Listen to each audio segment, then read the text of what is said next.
Խուզարկություն փաստաբանական գրասենյակում իրավական դաշտում լարվածության նոր ալիք է բարձրացել։ Մալխասյանց փաստաբանական գրասենյակում վերջերս հակակոռուպցիոն կոմիտեն քրեական վարույթի շրջանակներում իրականացրեց խուզարկություն, որի ընթացքում առգրավեցին փաստաբաններին պատկանող համակարգիչներ։ Հերթական անգամ փաստաբանական համայնքը կանգնեց լուրջ խնդրի առաջ, երբ խախտվում են ոչ միայն մասնագիտական սահմաններն, այլ նաև վստահության հիմքերը։ Ինչ քրեական վարույթի շրջանակներում է կատարվել խուզարկությունը եւ ինչ բացասական հետևանքներ են թաքնված այս ամենի ետևում։ Կարևոր հարցադրում նաև. ինչ է իրականում տեղի ունեցել, սա ճակերտավոր ասված նախադեպային գործողություն էր, թե համակարգային սխալ։ Անկախ այս օրերին տարածված արդարացումներից եւ ճակերտավոր պարզաբանումներից մեզ մնում է փաստել, որ պետական համակարգում գործող կառույցները չեն գիտակցում, որ փաստաբանական գաղտնիք համարվող տեղեկատվության առգրավմամբ, անգամ դրա օգտագործմամբ կազմված քրեական գործերը տապալվելու են Հայաստանի Հանրապետության դատարանում, եւ եթե ոչ Հայաստանի Հանրապետության դատարաններում, ապա եվրոպական դատարանում։ Հետաքրքիր փաստարկներ, տեսանյութ, որ մանրամասն բացահայտում է կատարված ապօրինությունը։ Մայիսի 27-ին Հայաստանում իրավաբանական համայնքը եւս մեկ անգամ ցնցվեց աղմկահարույց միջադեպով։ Հակակոռուպցիոն կոմիտեի կողմից խուզարկություն իրականացվեց Մալխասյանց փաստաբանական գրասենյակում։ Ըստ պաշտոնական տեղեկատվության, խուզարկության նպատակը եղել է կոռուպցիոն հանցագործությունների գործով ապացույցների հայտնաբերումը։ Սակայն փաստաբանական համայնքը բարձրացնում է հարց. արդյոք այս գործողությունները համատեղելի են գործող օրենսդրության եւ փաստաբանական գաղտնիքի պաշտպանության սկզբունքների հետ։ Խուզարկություն փաստաբանական գաղտնիքի սահմանում Մալխասյանց գրասենյակում իրականացված գործողությունների մասին առաջինը ահազանգեցին հենց փաստաբանները։ Նրանց խոսքով քննիչները ոչ միայն ներխուժել են գրասենյակ, այլև առգրավել փաստաբաններին պատկանող համակարգիչներ։ Գրասենյակի փաստաբան Նազիկ Մալխասյանը մեկնաբանում է, որ խուզարկության ժամանակ ընդգծել են, որ դա փաստաբանական գրասենյակ է եւ ներսում պահպանվում են վստահորդների հետ կապված գաղտնի փաստաթղթեր։ Փաստաբանները պահանջեցին դադարեցնել գործողությունը, սակայն իրավապահները կոպիտ պատասխան տվեցին։ Կոնկրետ փաստաբանական համայնքի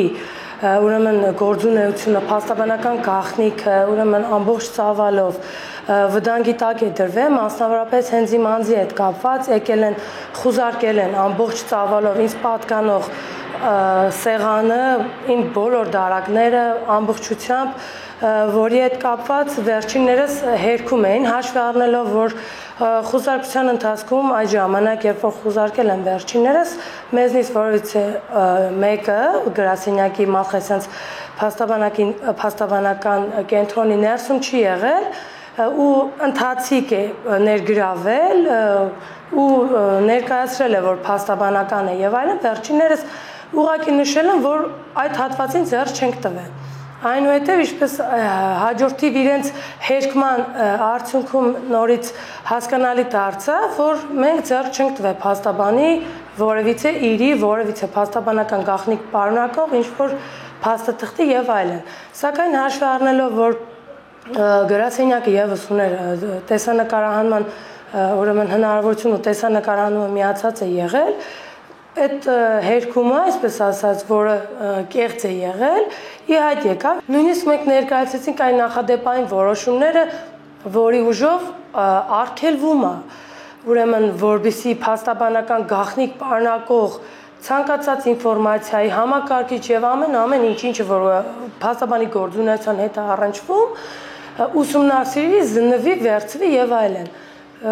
Օրենսդրությունն ենք ներկայացրել եւ վերջիններս նշեցի ինչ պատասխան տվեցին, իմ համար շատ զարմանալի էր։ Ուստի այդ պարագայում ես ուղղակի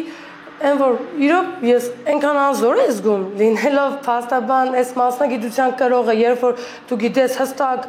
օրենքի իմպերատիվ նորմ է, պարտադիր է եւ հղում ես կատարում ու պետք է պահպանվի ու ինչ որ պատասխան ես լսում, որ լավ, մի հատ խախտենք, հետո կերևա։ Փաստաբանի պնդմամբ իր վստահորդին առաջադրված մեղադրանքը բավական խնդրահարույց է։ Վարչական ներկայացուցչությունը ըստ փաստաբանի որակվել է ապօրինի գործողություն։ Ինչ վերաբերում է առհասարակ հանցակազմի հետ կապված ու իմ ուրեմն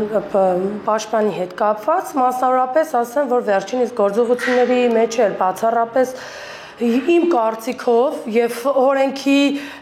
վերլուծության արդյունքում կարող եմ փաստել, որ քրյոնը պատժելի որևիցե արարք չի կատարել, մասնավորապես ներկայացնեմ ճակերտավոր, իհարկե էլի եմ նշում, ուրեմն նախաքննության գաղտնիքի պահպանման շրջանակներում հարցը դրում անեմ, օրինակ Երևանից է, ուրեմն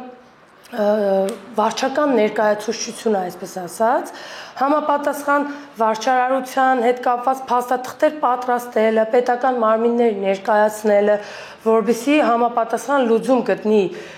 ուրեմն ներկայացված դիմումը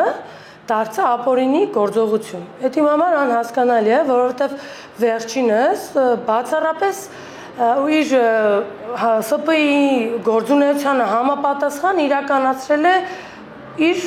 բնական գործունեությունը, ուղղված իր ուրեմն իրեն դիմաց անձի իրավունքների պաշտպանությանը։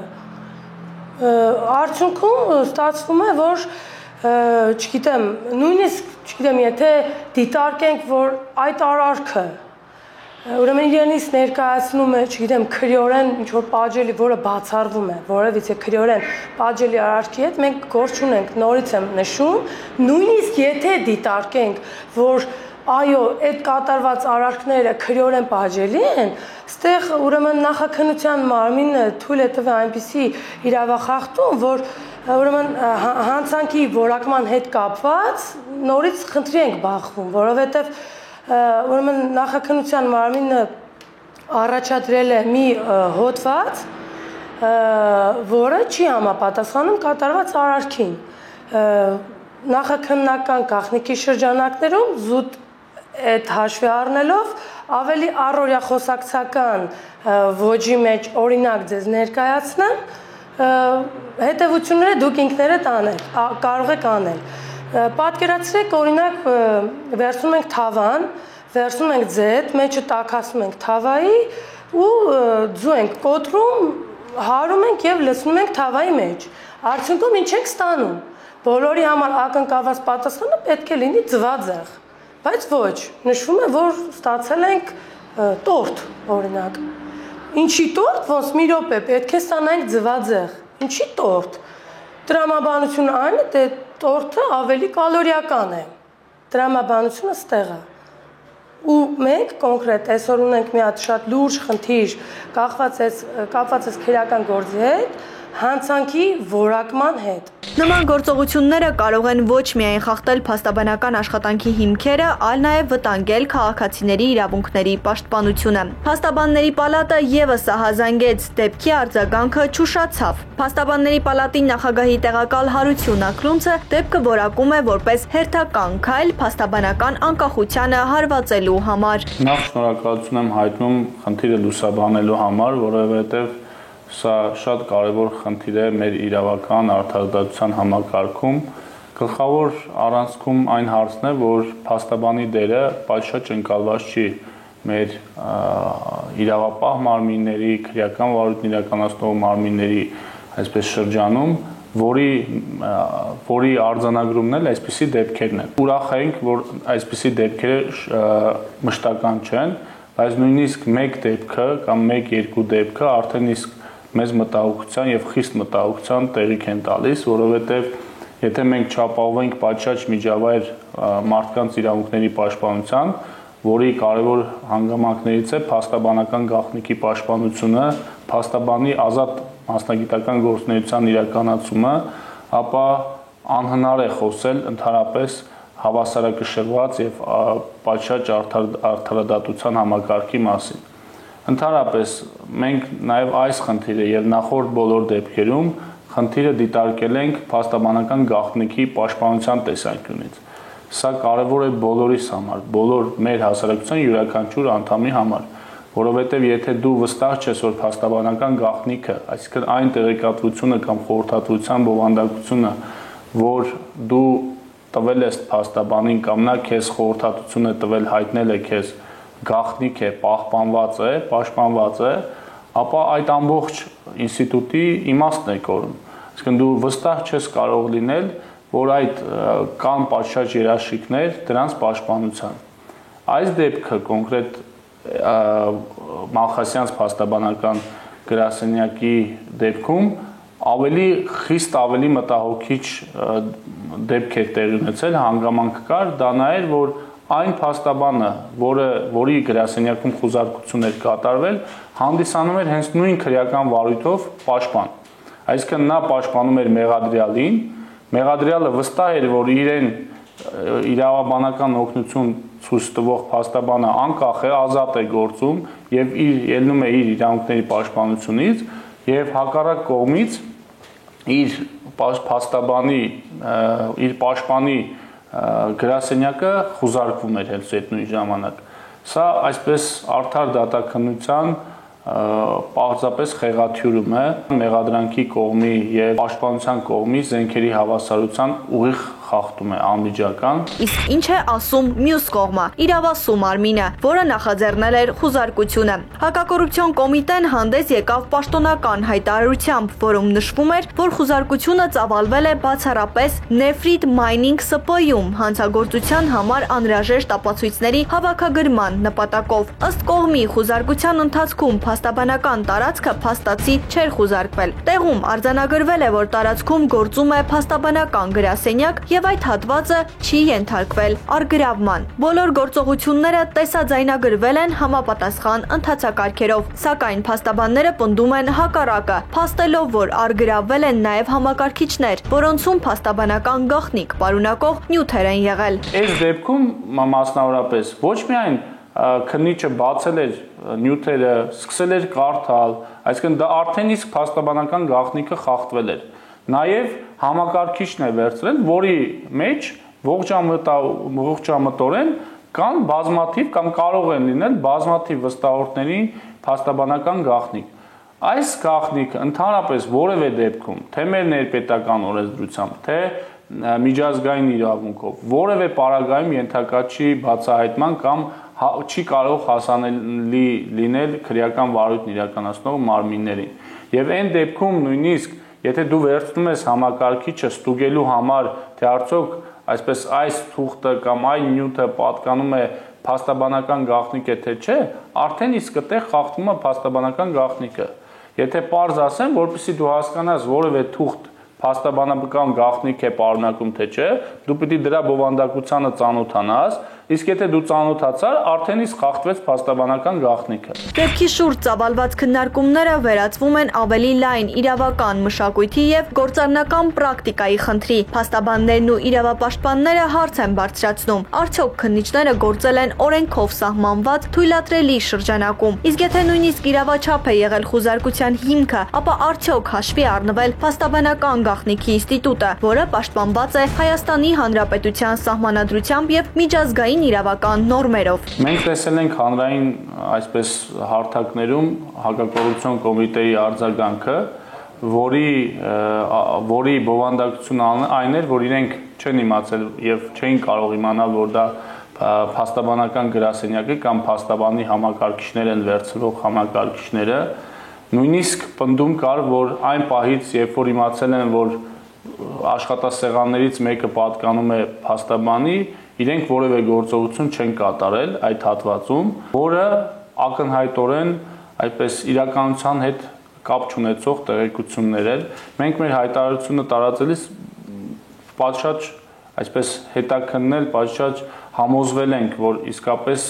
այն ինչ մտահոգություններ մենք ունենք, իսկապես տեղի էր ունեցել, եւ այդ պատճառով է, որ օրեր անց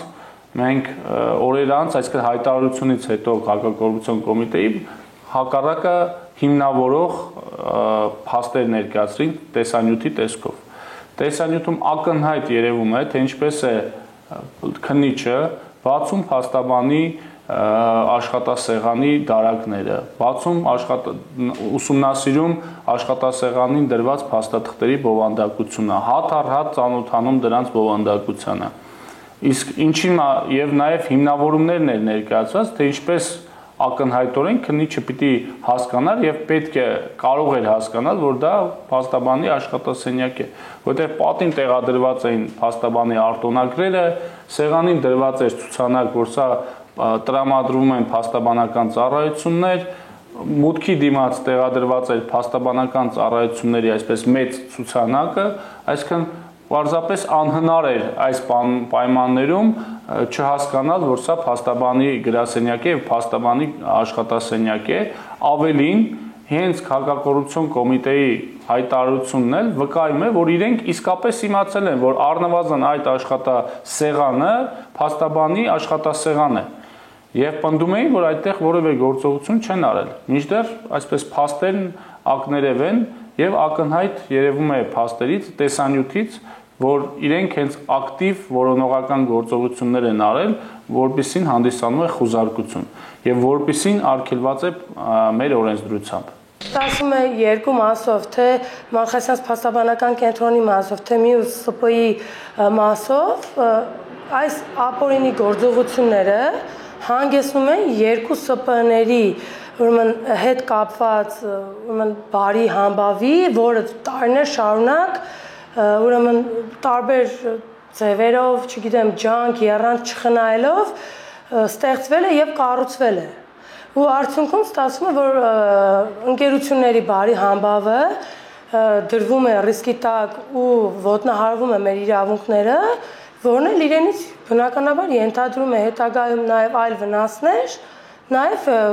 հենց ֆինանսական կորուստի տեսքով։ Պալատը շարունակում է նախաձեռնել իրավական գործընթացներ պաշտպանելու համար ոչ միայն տվյալ գրասենյակի, այլև ընդհանրապես փաստաբանական համայնքի իրավունքները։ Արդեն իսկ հայտարարությունը տարածել ենք դատապարտող եւ արձագանքը ստացել ենք։ Հուսով ենք սա եւս մեկ կանխարգելիչ քայլ կլինի։ Բացի այդ, Եվրոպայի խորհրդի հովանու ներքո վերջերս ստորագրման է շրջանառության մեջ դրվել փաստաբանի մասնագիտության պաշտպանության կոնվենցիան, որը հավելյալ երաշխիքներ է ստեղծում այսպիսի իրավիճակների համար։ Ցավոք Հայաստանի Հանրապետությունը չի միացել չի վավերացրել կոնվենցիան, թեև եվրոպական բազմաթիվ երկրներ, այդ թվում խոշոր երկրները միացել են արդեն կոնվենցիային։ Կարծում ենք, որ այս կոնվենցիային միանալը եւս մեկ այսպես երաշխիք կտրամադրի փաստաբանների իրավունքների պաշտպանության տեսանկյունից։ Բացի այդ, նաև կարծում ենք, որ իրական երաշխիք կարող է լինել պրակտիկայի, այսինքն իրավական արտադատության համակարգում հստակ պրակտիկա ձևավորելը, որ նմանատիպ դեպքերն անընդունելի են եւ սա գլխավոր այսպես կանխարգելիչ հանգամանք կլինի։ Իրենց բողոք ենք ներկայացրել, իդեպ վերջինիս պատասխանը այսօր եմ ստացել, որ մանկագրվել է գլխավոր դատախազություն, մեր բողոքը հիմա սպասում ենք այդ համակարգչների մասով կոնկրետ էլի ժամկետի պահպանման, մենք բողոք ներկայացրել ենք վերադարձության կարգով, որի պատասխանին սպասում ենք գլխավոր դատախազությունից։ Այս դեպքը վերհանում է մի քանի խորքային խնդիր, որն է իրավասու մարմինների եւ փաստաբանական ինստիտուտի իրավական սահմանագիծը։ Արդյոք քննիչների գործողությունները պետք է ունենան ավելի խիստ հսկողություն, երբ խոսքը փաստաբանական գործունեության մասին է։ Դեպքի հետագա զարգացումները կախված կլինեն ինչպես հակակոռուպցիոն կոմիտեի, այնպես էլ փաստաբանական կառույցների եւ դատարանների արձագանքից։ Փաստաբանական համայնքը պահանջում է ոչ միայն հրապարակային բացատրություն, այլ նաև համակարգային լուծումներ, ապագայում նման դեպքերից խուսափելու համար։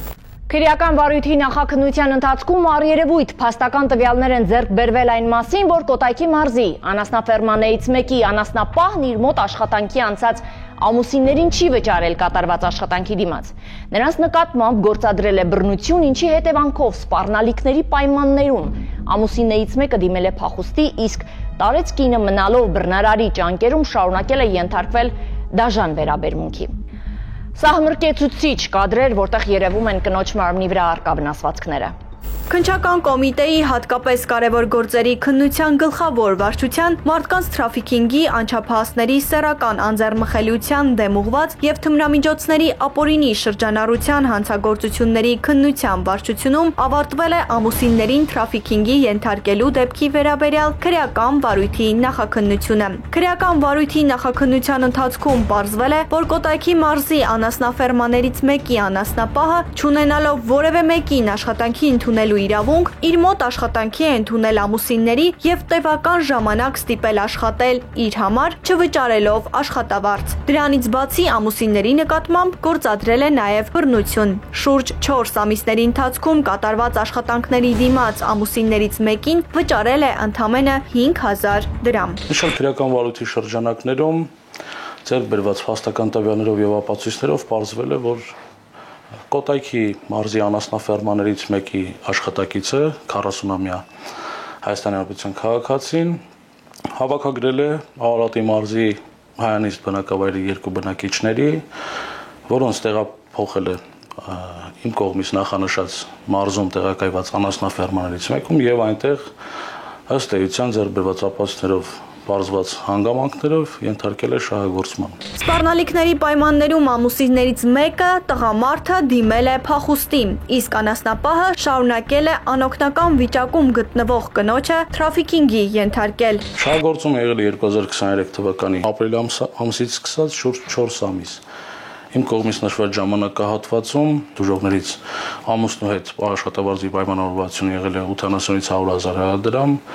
իսկ տիկնոջ հետ 30-ից 35,000 դրամ, նրանց բաշխելով համապատասխան աշխատանքները, մասնավորապես ամուսնուն բաշխվել է անասնապահության, խոթունձի եւ նմանատիպ այլ աշխատանքներ, իսկ տիկնոջ համար անասնագոմը մաքրելու, կաթի տարաները լվալու, կաթ տեղափոխելու եւ այս աշխատանքների դիմաց ըստ էության ձեռք բերված ապացույցներով հիմնավորվել է, որ ամուսինները ընդամենը ստացել են 5000 դրամ, այն էլ աշխատավարձից հանելու պայմանով։ Դա շուրջ 4 ամիսների ընթացքում։ Բացի անասնաֆերմայի աշխատանքներից, անասնապահը կնոջը պարտադրել է կատարել հավելյալ աշխատանքներ, ինչն ուղեկցվել է վերջինիս նկատմամբ պարբերաբար բռնության գործադրմամբ կամ դրա սպառնալիքներով, ինչը ապացուցվել է նշանակված մի շարք փորձաքննություններով։ Քրեական վարույթի նախաքննության ընթացքում կատարված բազմաթիվ քննչական գործողությունների արդյունքում ի հայտ են եկել մի շարք էական նշանակություն ունեցող հանգամանքներ, մասնավորապես վարույթով 40-ամյա արդեն իսկ մեղադրյալի, ում մեղսագրված է եղել 2 դրվագ Հայաստանի Հանրապետության քրեական օրենսգրքի 178-րդ հոդվածի առաջին մասով նախատեսված ենթադրյալ անձնավոր արարքի կատարում, նրա միջնորդության եւ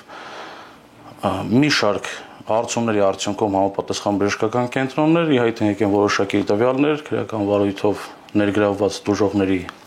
հոգեկան առողջության հետ կապված եւ այս հանգամանքներով պայմանավորված վարույթն իրականացնող մարմինը նշանակել է դատահոգեբուժական ամբուլատոր փորձաքննություններ 2 դժողների մասով։ Փորձագետի եզրակացությունների համաձայն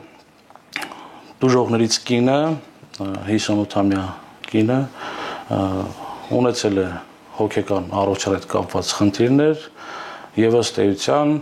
հիմք ընդունելով նաեւ այն հանգամանքը, որ վարույթն իրականացնող մարմինը քրեական վարույթի նախաքննության ընթացքում ձեռք է բերել որոշակի տվյալներ, որոնք վերաբերվում են անօգնական վիճակում գտնվող անձի թրաֆիքինգի կամ շահագործման ենթարկելու վերաբերյալ նշված դեպքի կապակցությամբ նախաձեռնվել է եւս մեկ քրեական վարույթ, որը կայացված որոշմամբ միացվել է թիվ 200/02023 քրեական վարույթի։ Քրեական վարույթի նախաքննության ընթացքում պարզվել է, որ թրաֆիքինգի ենթարկված տղամարդն ու անասնապահը միասին պատիժ են կրել նույն քրեակատարողական հիմնարկում։ Բանտից դուրս գալուց հետո անասնապահը աշխատանք է առաջարկել սկզբում տղամարդուն, հետագայում նաեւ վերջինիս կնոջը։ Պարզվել է նաեւ, որ անասնապահը բուտ գործիքների գործադրմամբ բռնություն է գործադրել տղամարդու նկատմամբ պատճառելով մարմնական վնասվածքներ, ինչի արդյունքում էլ վերջինս դիմել է փախուստի։ Անասնապահի նկատմամբ հարուցվել է հանրային քրեական հետապնդում։ Քրեական վարույթի շրջանակներում միջնորդություն ներկայացվել դատավարական հսկողություն իրականացնող դատախազին մեղադրյալի նկատմամբ նոր հանրային քրեական հետապնդում հարուցելու վերաբերյալ ներառելով մարդու թրաֆիքինգը, մասնավորապես Հայաստանի քրեական օրենսգրքի 178-րդ հոդվածի առաջին մասը դժողներից ամուսնու վերաբերյալ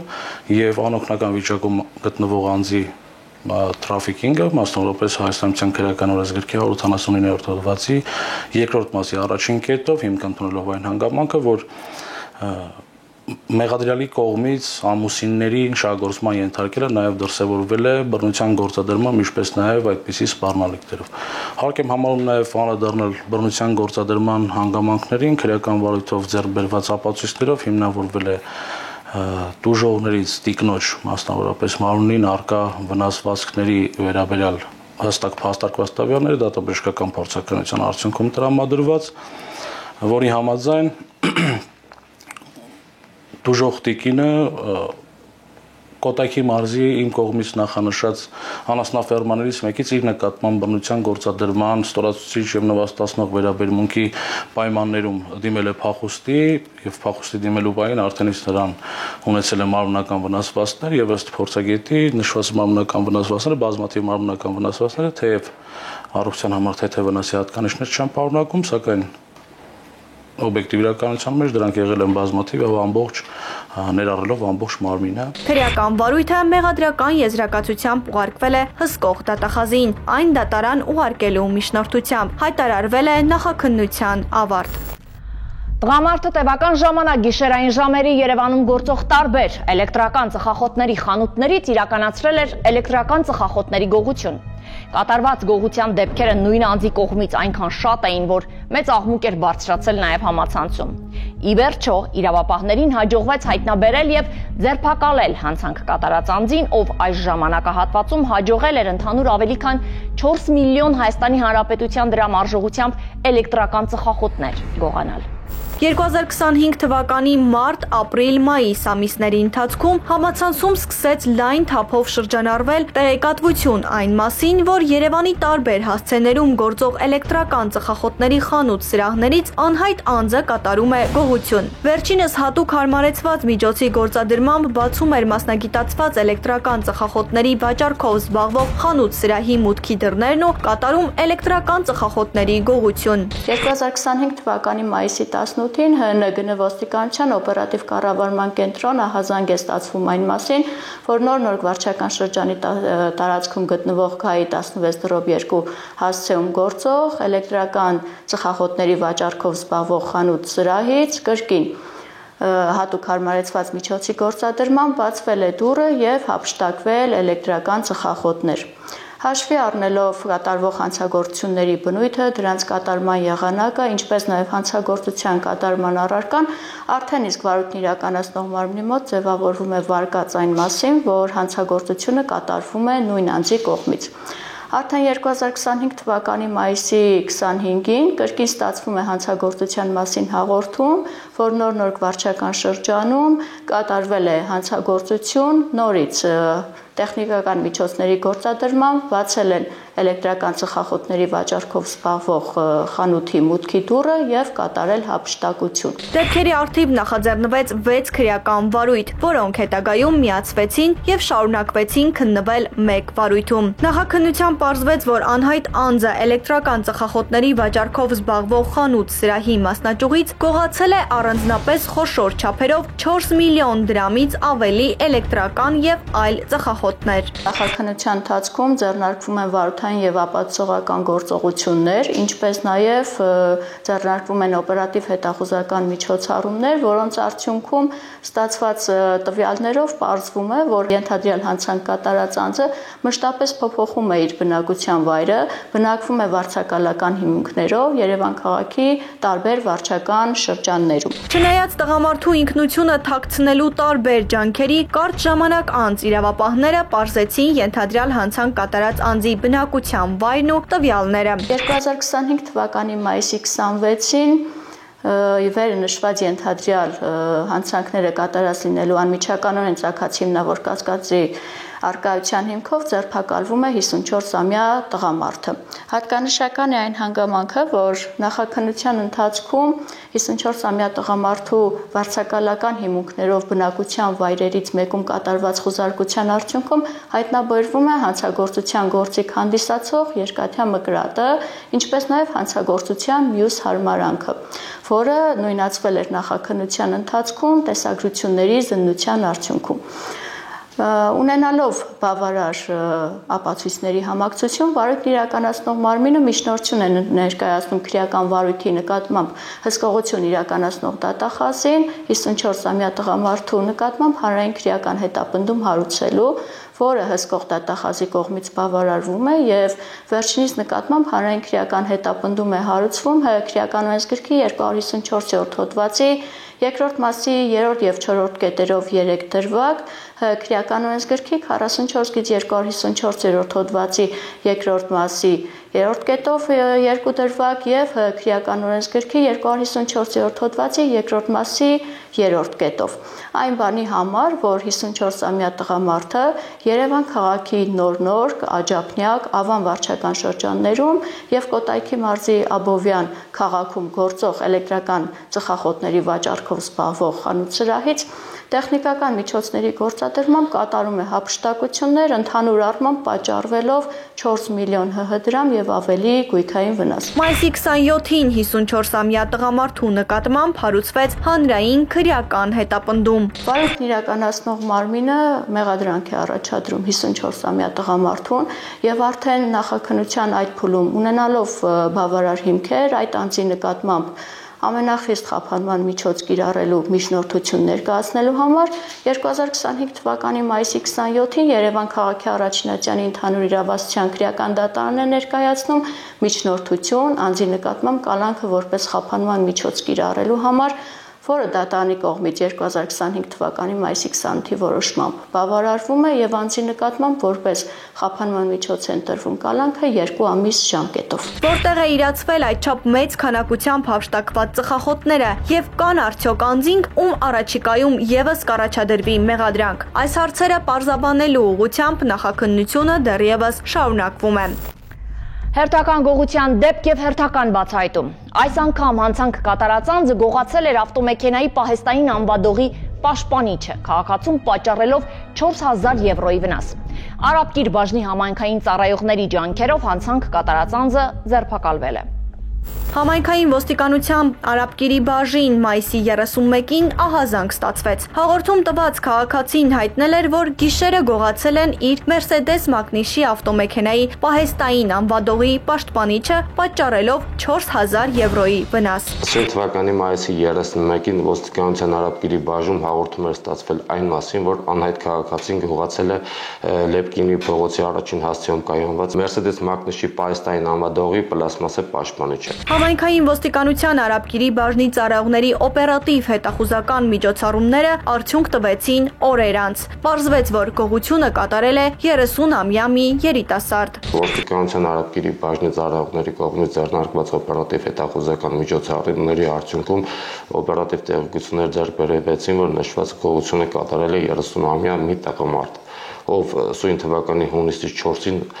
հայտնաբերվեց Շենգավիթ վարչական շրջանի Նորագավիթ 10 փողոցից եւ ներկայացվեց ոստիկանության Արաբկիրի բաժնին, որտեղ էլ խոստովանեց կատարվածը։ Ենթադրյալ հանցանք կատարած անձը ներկայացվել է տարածքային նախաքննական մարմին։ Նշված անձը եւ կազմված փաստաթղթերը ներկայացվեցին տարածքային քննչական բաժին, որտեղ էլ տվեց համապատասխան ցուցմունք կատարվածի վերաբերյալ։ Դեպքի մանրամասները նախաքննությամբ պարզվում են։